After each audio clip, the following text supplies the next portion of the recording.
Welcome to another episode of Notable Perspectives. I'm your host, Dr. Muthu Elegappan, and today we are joined by Dr. Bob Wachter. Dr. Bob Wachter is a professor and chair of medicine at the University of California, San Francisco, which in 2021-22 was named by US News and World Report as the best internal medicine department in the country. Dr. Wachter is the author of over 300 articles and 6 books, including The Digital Doctor, Hope, Hype, and Harm at the Dawn of Medicine's Computer Age, which was a New York Times bestseller.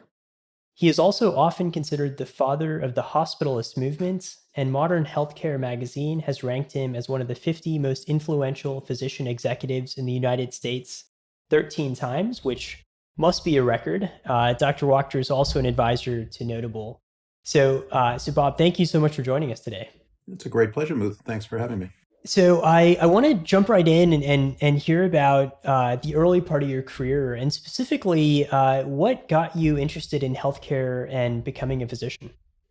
Well, I grew up, neither of my parents went to college, and my dad ran a small business. He did decently, and so we lived in a neighborhood with a lot of physicians. And I knew early on my father was a great admirer of physicians because he'd go to parties on the weekend dressed, looked normally, but then he'd have his garage door open around his belt.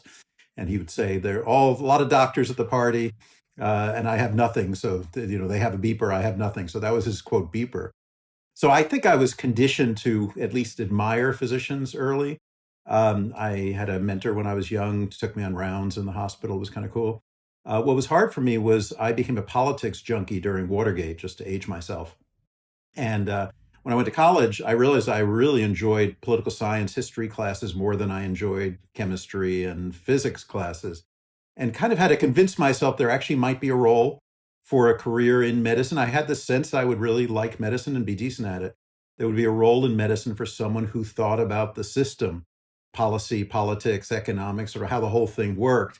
And at the time, there really weren't many role models for that. But I luckily in med school at Penn and then at UCSF for my residency met physicians who that's what they did. They weren't studying molecules or genes. They were studying the system and how to make it work better.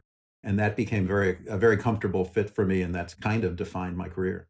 Excellent foresight in kind of realizing the value of the intersection of political science and medicine. You've become a very well-regarded expert during the COVID pandemic, and in other parts of your career have also blended those two phenomenally well. Speaking of foresight, you were interested in digital transformation, I think, well before it became as popular as it is today. What sparked your interest in digital transformation many years ago, and what led you to write a book on it? Well, it didn't take any great genius to assume that at some point medicine, which is, if you think about it, fundamentally about taking information, processing it, analyzing it, understanding it, and then using it in the service of human health, that digital would become an important facet of that. And what was most remarkable to me was seeing digital rumble through every industry I could think of, whether it was the way we bought things or the way we made reservations or the way journalism worked, which was my wife's a journalist, so I saw that firsthand, or how we took pictures. You can think of every walk of life. And digital arrived, and it transformed the way we did it and created new expectations and generally more satisfied consumers, although often a lot of unanticipated consequences.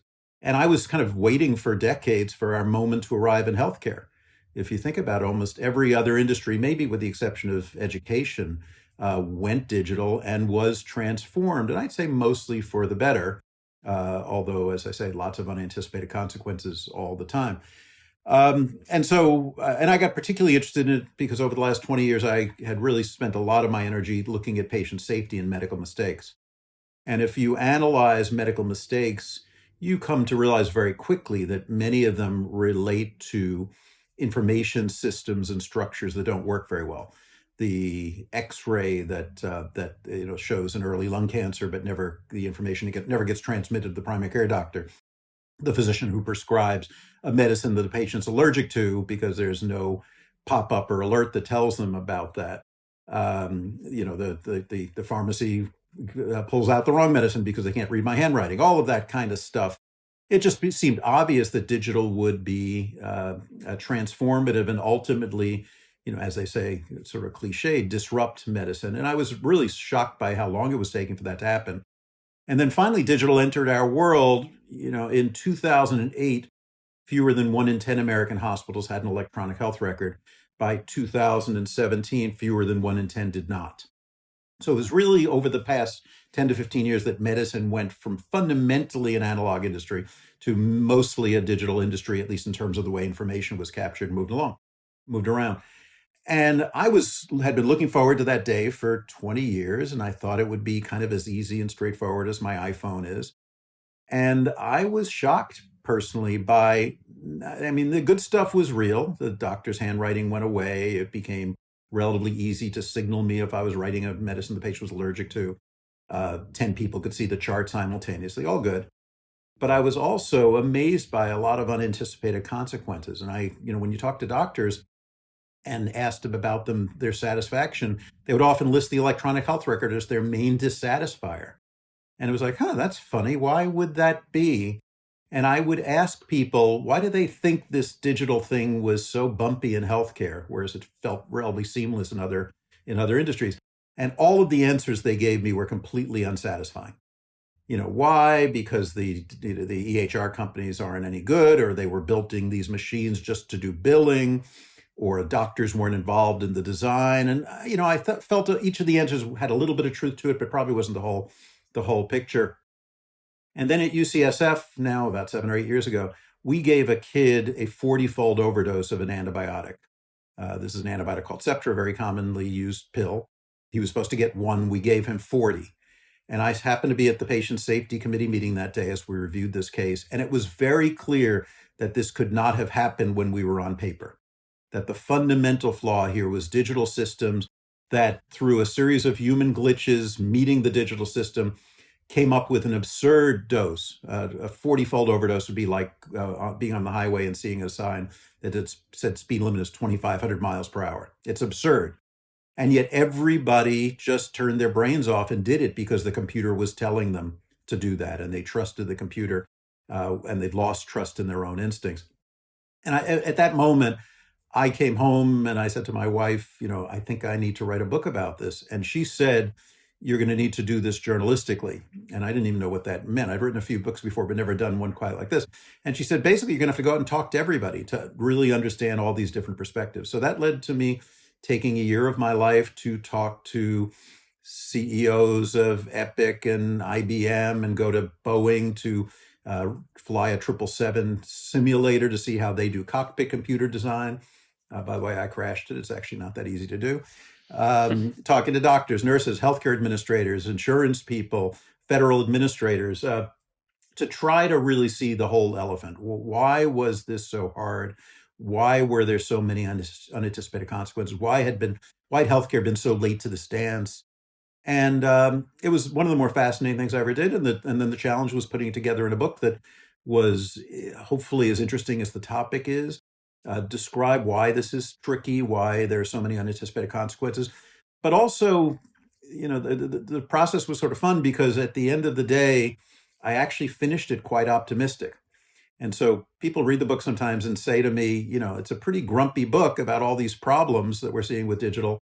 And then we get to the end and it feels like you had a guest author who's this optimist that it's all going to work out. And I said, no, that was me. I now think I understand why this is so hard, but I'm actually more energized than I was previously. I really do get how it's all going to work out. It's going to take some time.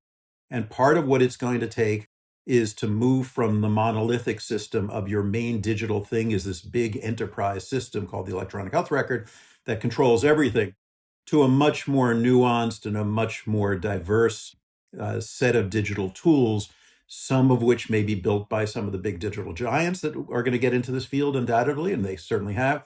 Some of which may be built by individual healthcare organizations, but some of which will be built by third parties that come in and look at specific use cases and build tools that can help solve those problems. I believe the book was published in 2015, so it's been call it 7 or 8 years since then. How would you grade our progress? Was your optimism well warranted at the end of the book? How have we done in the last few years?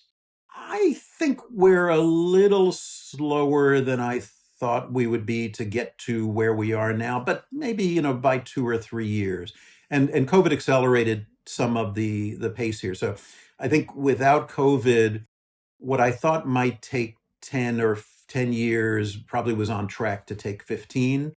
And I think with COVID, maybe it sort of accelerated it back to 10. And then, of course, we're seeing a little bit of the economics of digital health is having a little bit of a backlash now, and probably the market got a little bit frothy, and that'll set things back a little bit. There'll be those ebbs and flows with a little bit of irrational exuberance, then a little bit of reality testing, and that's just the nature of the beast. So a little bit slower than I thought we would be. But to me, one of my epiphanies was that we were, when I wrote the book 7, 8 years ago, we were relatively early in this this dance, and to me it was very clear that there were going to be 4 stages of digital transformation in healthcare. And again, this isn't one of the things about analyzing healthcare digitization that makes it not that hard is we're so late to this that you can look at how every other field went and get at least some hits. It's not a perfect analog. And of course, people make this mistake all the time. I fixed transport. I fixed how you buy a book. I did fintech, and therefore I can do healthcare. I think you've got to be very humble because there are some fundamental differences in healthcare. But on the other hand, we have seen how digital transformation happens in industries. And it became very clear to me that the stages are, the first is you have to digitize the data. And that's really what the electronic health record did, imperfectly, but it did it. The second is you have to kind of connect a whole lot of different digital pieces, and we'd call that interoperability, so that the data flows seamlessly through different structures and different organizations, and so you can actually do stuff with it. The third and fourth are the hardest, and that's what takes time. The third is you've got to then analyze the data and make sense of it and come up with new insights about how, predicting things or better ways of doing things. And that doesn't just happen naturally from the collection of data. You actually need people and systems to actually analyze the data. And then the fourth is you then have to take those insights and build new systems and workflows and structures to make things better. And in healthcare, we talk about healthcare value. So to improve quality or efficiency or patient experience or lower cost or any of those, or improve equity. So what struck me was the electronic health record, which I thought, okay, healthcare is digitizing, so we're done. Of course, that was unbelievably naive. That was really stage one. That was just digitizing the data. And so, you think about, all right, how long is it going to take for these next 3 stages to connect all the parts, to analyze data and make sense of it, really, build business and clinical intelligence from it, and then to transform systems that are pretty hardy systems that don't change very easily culturally. There are parties that have vested financial interest in the preservation of each of the old systems. As I tell a lot of people coming into healthcare from other industries, doctors are better lobbyists than taxi cab drivers. If you try to change us, we'll fight back and we'll tell you you're going to kill people if you get it wrong. So there are a lot of things that mean that moving from the digitization of the data, which was really what I was writing about, to true transformation of the system, it's got to take a lot of time. And so, I think we're kind of on path. There will be no date where we say we're done, but there will be a time where we see that the legacy systems, and I work in one of them, big healthcare organizations built 100 years ago with storied histories and lots of pride. I don't know that we're going out of business, although some of us will, but you will see them increasingly either relying on new ways to do digital transformation because they realize they don't have the competencies to do it all themselves, or they will begin to get supplanted by new models.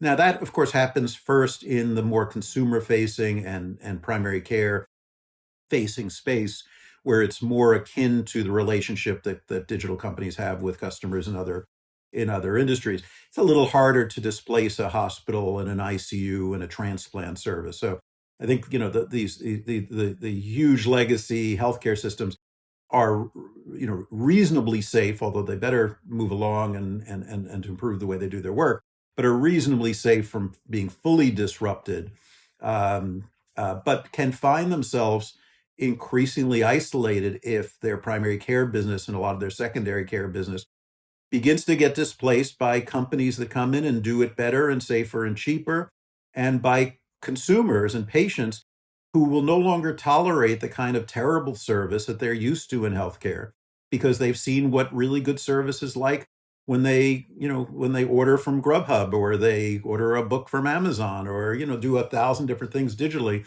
It's really changed the nature of consumer expectations about how you interact with companies. You mentioned that we're probably a couple years later in terms of digital progress than you thought we'd be, but COVID was actually a positive catalyst for change.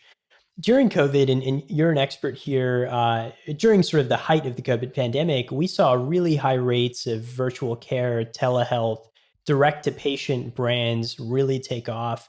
But we have seen a regression of many of those metrics since then. So what was that? Was that just an aberration for that 18 months? Why have we regressed? And you mentioned some of these digital experiences, ordering from Grubhub, are so addicting and appealing. Why didn't that stick in healthcare the way we thought it would? It's a great question. I don't think we know the answer to it. I've been frankly surprised by the recidivism here.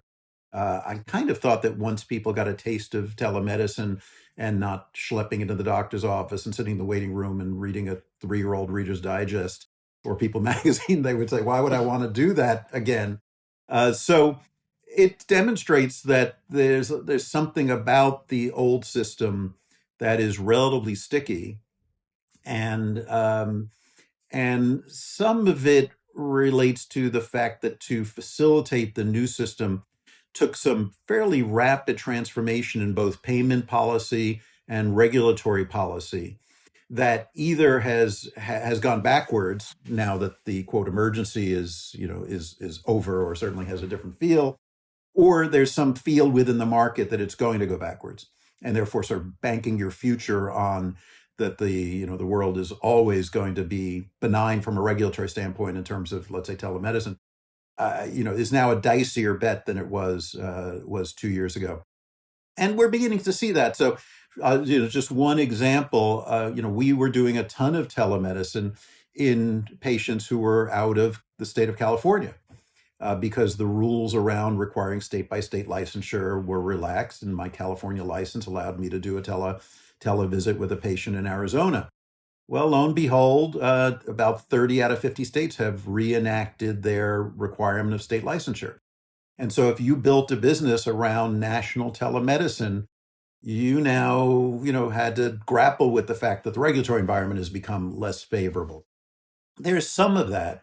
But I think there's something deeper than that. I think there is something about the doctor-patient relationship that some combination of doctors and patients value as an in-person enterprise in a way that they don't seem to value in terms of a relationship with a travel agent, a bank teller, or all the other myriad things that our accountants, all the things that we now are comfortable doing by telemedicine. I'm not sure how much of that is provider preference and how much of that is patient preference. I worry that a fair amount of it is provider preference. I've certainly seen in my colleagues, there are certain doctors that just don't think they could do as good a job through telemedicine, and or the system has some economic incentive to bring patients back into the building, in part because it's easier to get their x-rays done in the building and that the x-ray is profitable for the system. So there are a lot of subtle forces, some of which are cultural and historical, some of which are in some way sociological, that you and I were trained to lay our hands on and feel that relationship is very meaningful. And the relationship we have over Zoom, we all know, is not quite the same. And some of it is there are certain things you can't do through telemedicine. I think we'll have to see. So it certainly, it went from 1% televisits to 70% televisits back down to 10 or 20% now. It has opened the door, though, for, to think about new models and new ways of thinking about virtual care. I don't think we'll ever go back to 1%. But I frankly have been a little bit surprised by how much backwards movement we've seen. The other thing, we saw lots of healthcare organizations turn on a dime and demonstrate extraordinary nimbleness. And that too has gone back to status quo. I feel like, it turns out fear is an incredible motivator. And when doctors and nurses were fearful of seeing patients and patients were fearful of coming into health systems, all of a sudden everybody's motivated to do things very, very quickly. And there was a sort of an administrative dynamism that is not a natural state for the healthcare industry. And it was something that we were able to achieve, born by this adrenaline rush and the fear we were all going to die. And once that fear has receded, I think we've gone mostly back to our old habits, and we're not particularly nimble as an industry. I've heard you talk before about the productivity paradox, and so I'd love to hear you just describe what that is and what how you define it in healthcare. Yeah, it was another thanks. It was another epiphany I had in writing the book. One of the fun parts of writing the book was talking to some of the great experts who studied business transformation, from digital in other industries. And one of the concepts I came across was something that Eric Brynjolfsson, who is now at Stanford, was at MIT at the time, wrote about in 1993. So he certainly wasn't talking about healthcare because there was really no digital transformation in healthcare in 1993. But he coined the term the productivity paradox of information technology. And the paradox is that technology enters a new space, enters, the Wall Street trading desk or the factory floor. And there, of course, is amazing amounts of hype about how transformative it's going to be because it seems like it should be. It's cool, and there's a sort of gee whiz factor about it, and it's a little bit of magic, as Steve Jobs used to say.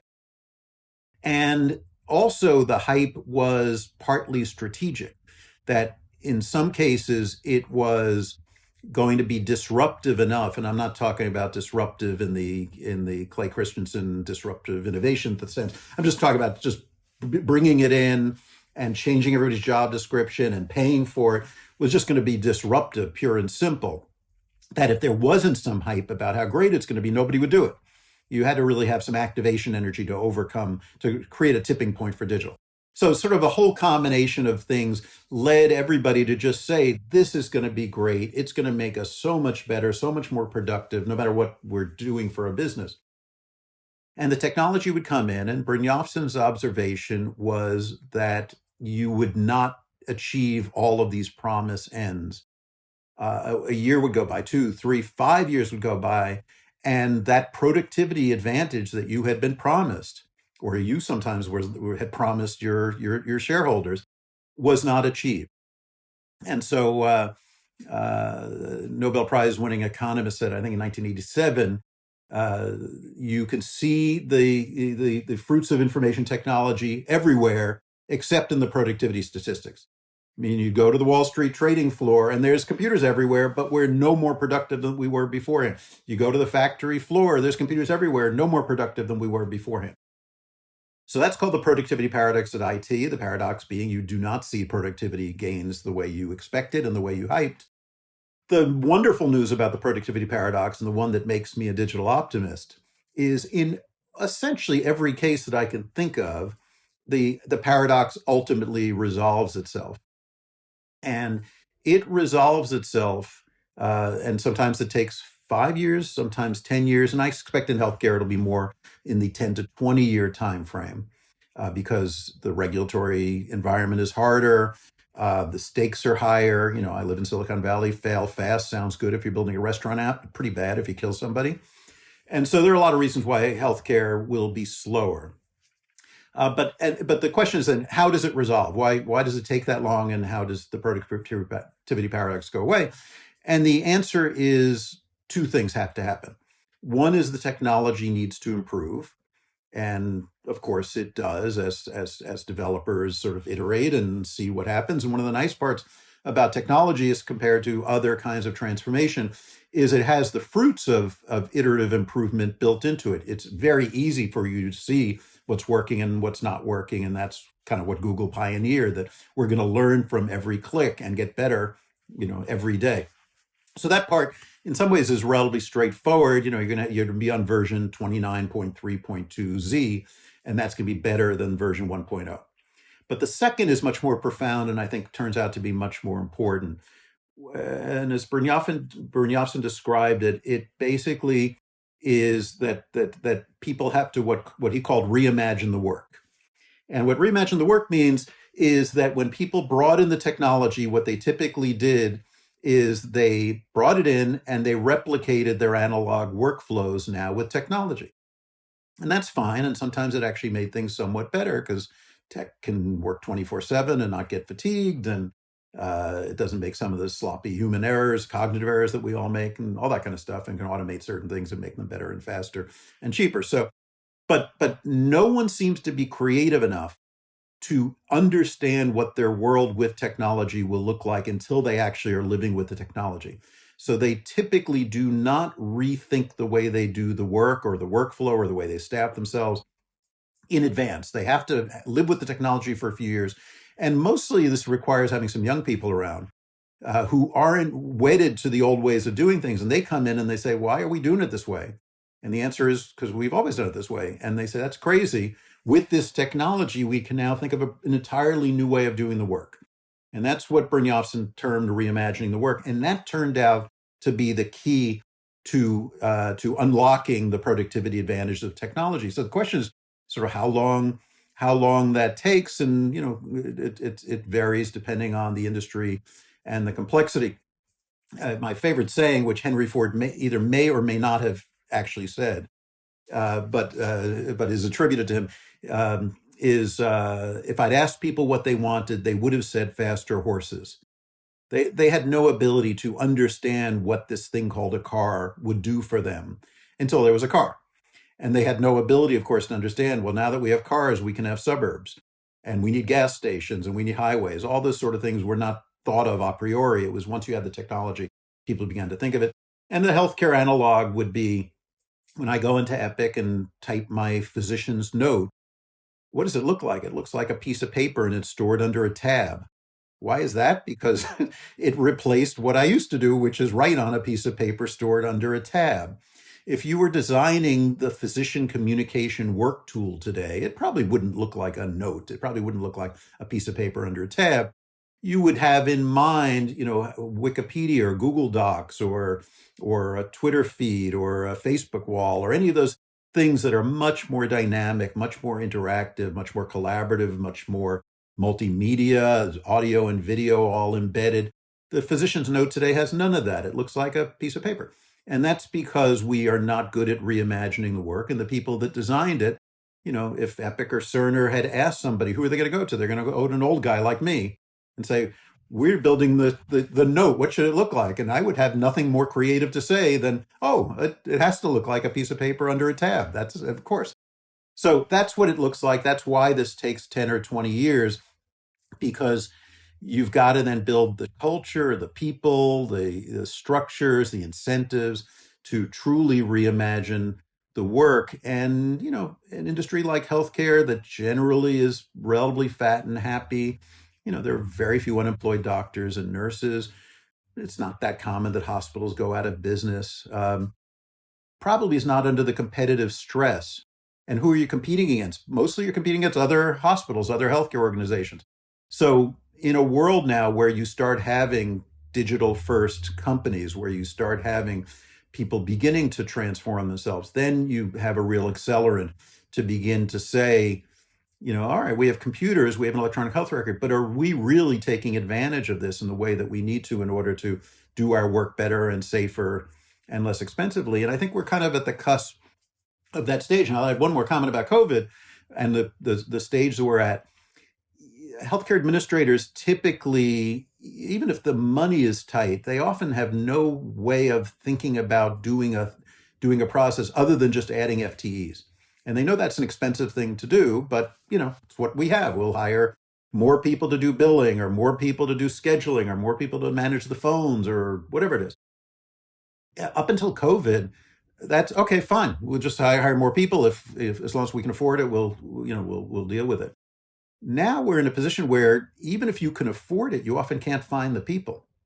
And that's a brand new phenomenon. I don't remember that phenomenon in my 40-year history of healthcare where yes, you'd like to save money, but if you've got the money and you have a process that's broken, we'll just hire an army of people to go through the charts and do the billing or call patients after their hip transplant, hip replacements to be sure they're doing okay. And sort of there was no limit on the number of people you could find. And now there's actually a limit on the number of people you can find. So that's a forcing function that may create a meaningful difference. That even if you have enough money, you may not be able to find the bodies, which really is a very powerful argument for automation. I love this concept of reimagining the work.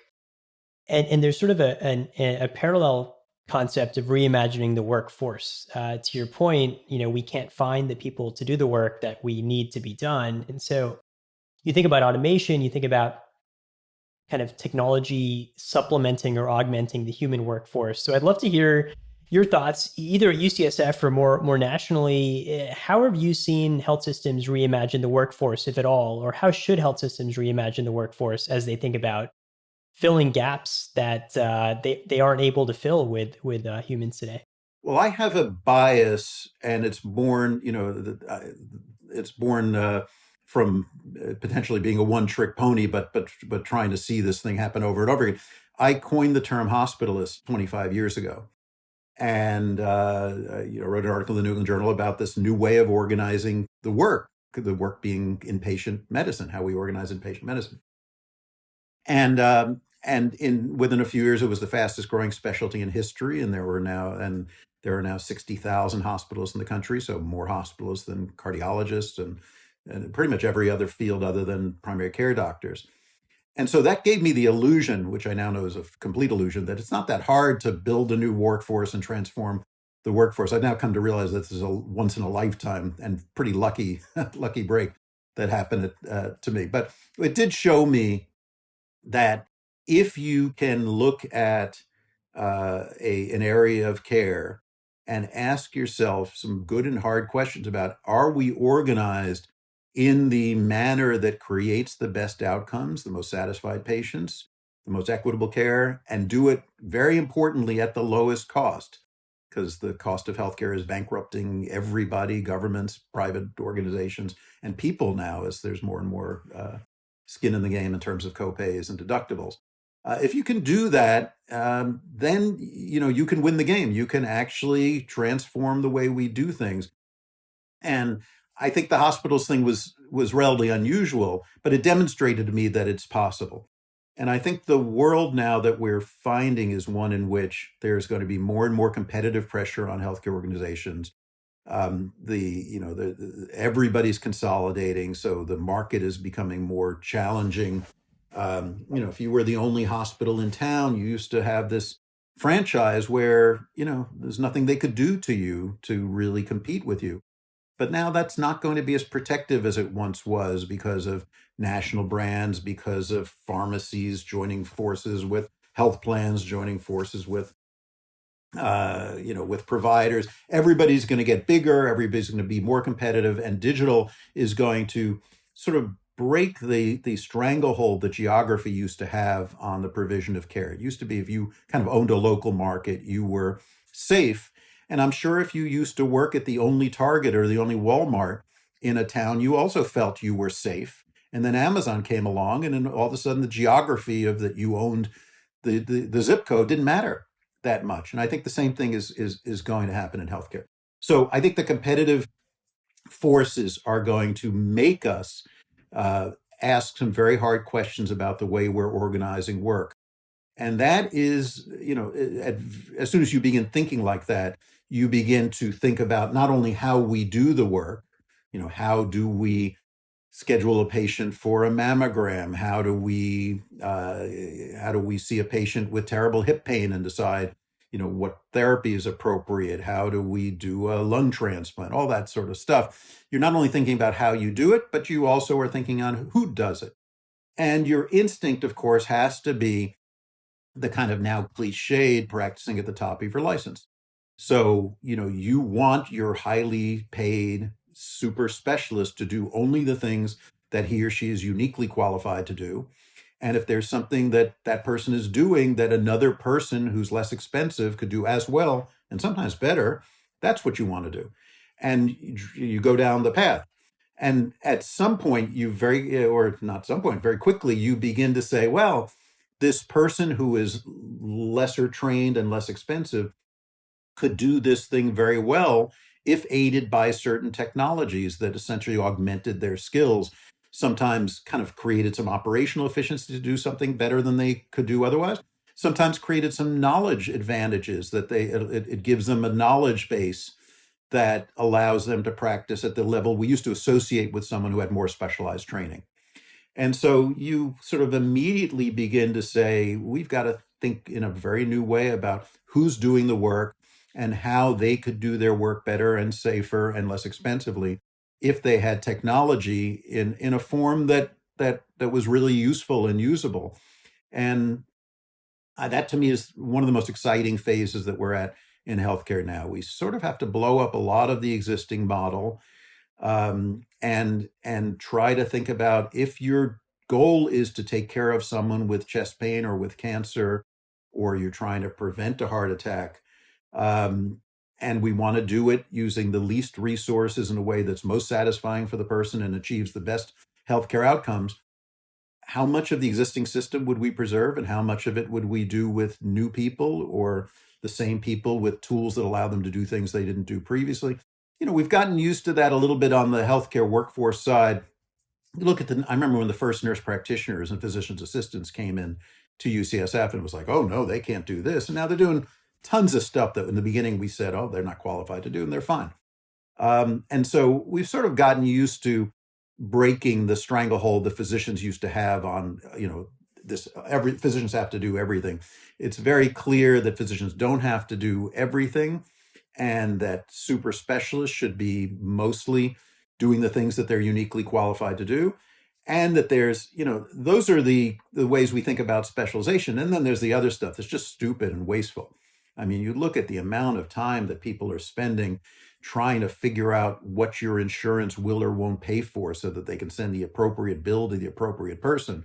Or you look at the struggle that someone has to try to get an appointment figure out who the right doctor is and get an appointment in my system or yours.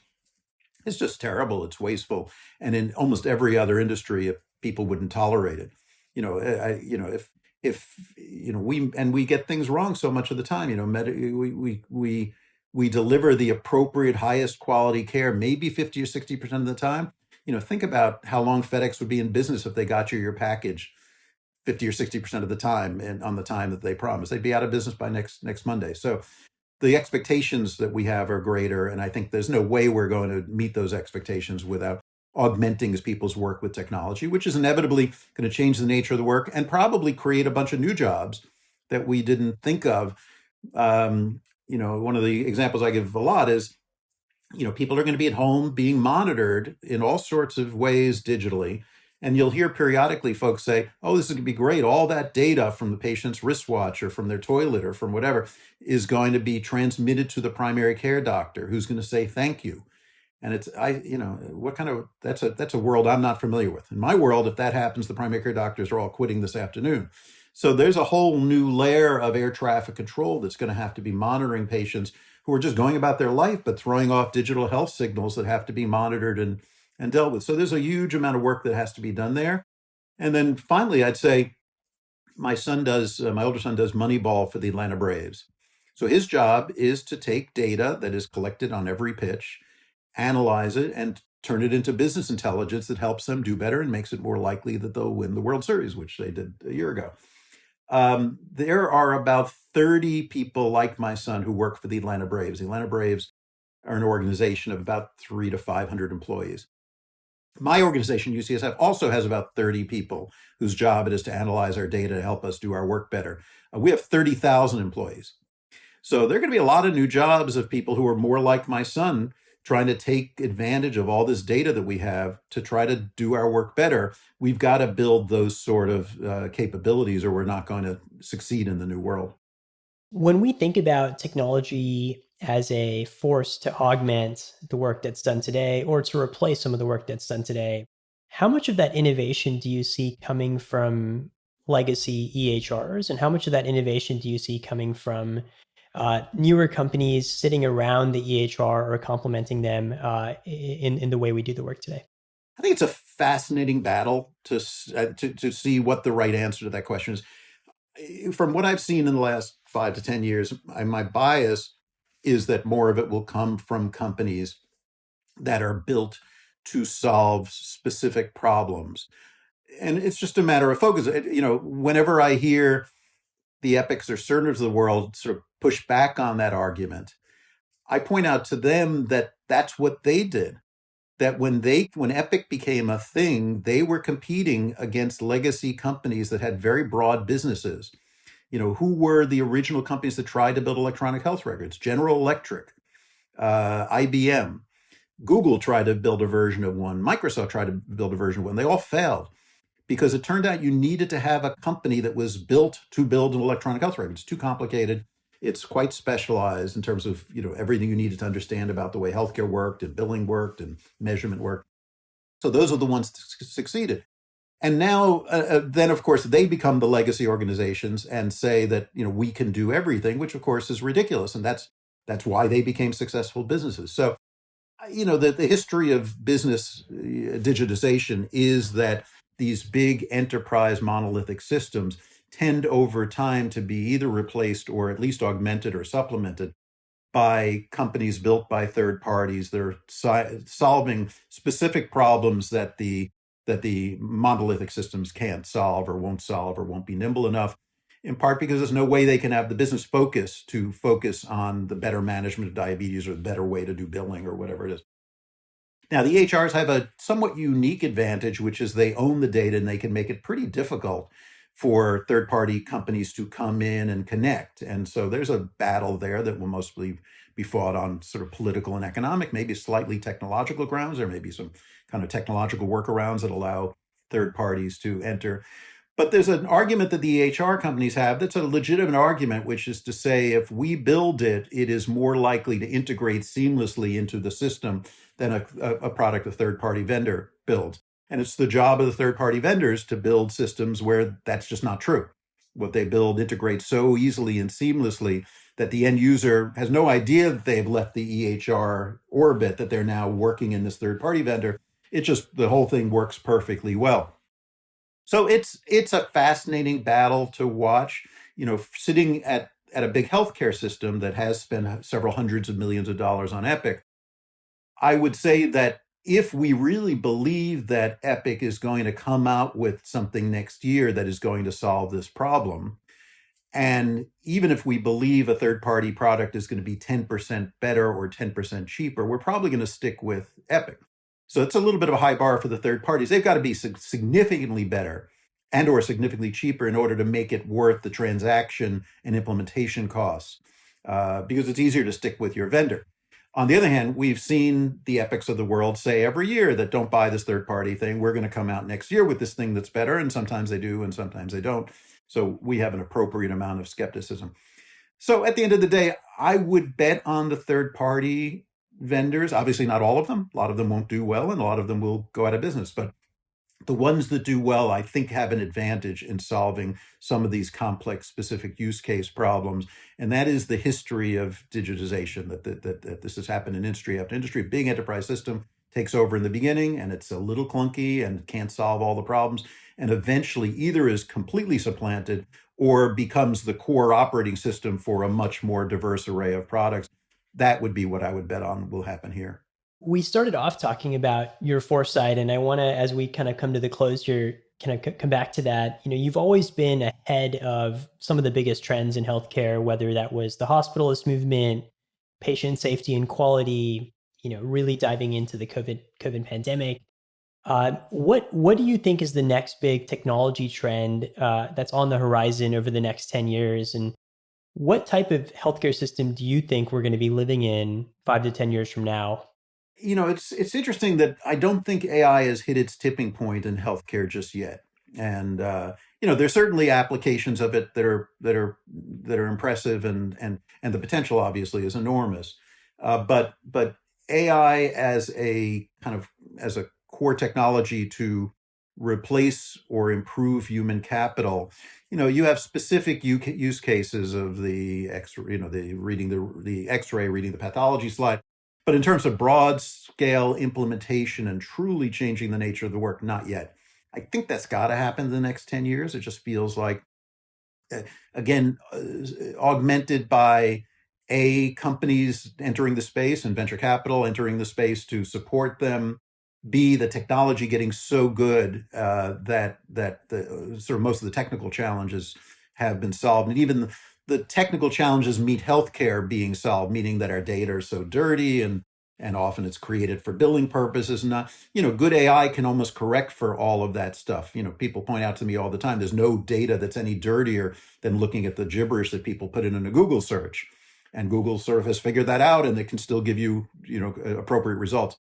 And then the stresses that I think healthcare organizations are going to feel because of competitive pressures and economic retrenchment, where we can't be spending this much money and this much wasteful money. So I think we're going to need to use, it's no longer going to be elective. You're going to need to use AI and AI-based tools to take the data, get smarter about it, and to some extent replace human FTEs with systems that can automate certain processes. I think that feels to me like the mega trend. And then what happens underneath that is what we see in all sorts of other industries, people doing stuff themselves in their homes where they used to have to go out into a building to see a credentialed professional. The way we've done that with financial services, the way they do that when we plan our travel. And what flows from there, I think, is in some ways the most interesting question, because the legacy systems are going to be hard to replace when it comes to hospital care, ICU care, really high-end procedural care. It'll happen over time, but it'll take a while. But the issue of sort of first contact care, where I go when I have got a cold or a flu, or how I have my hypertension treated, or my or prevention for cancer, much of that really is going to transition to people in their homes using digital tools to get the information they need, the medicines they need, to be monitored. And that really is going to involve the creation of a whole new business in healthcare that the legacy systems will try to hold on to, but I fear that they're going to have a hard time doing it because they're not nimble enough to take a whole new business line that's got to really be digital first. That's the way your mindset has to be. That's just not the way sort of traditional healthcare systems think about the world. So I expect a whole new set of businesses will take that over. And then you'll have this very funky period where you have that happening in the ambulatory home care space, but still needing to go to this legacy hospital or emergency room when you're really sick. And I think that will be this kind of split screen view that we'll be seeing for the next 10 or 15 years. Fantastic. Well, thank you so much for helping predict part of the future for us. It was a pleasure to have you join us on the podcast today. And thanks as always for sharing your insights. Thank you, Muthu. Whenever I make predictions, I worry that maybe you're taping this and somebody could play it back over time, but maybe we're safe. Yeah, it was a pleasure being on with you.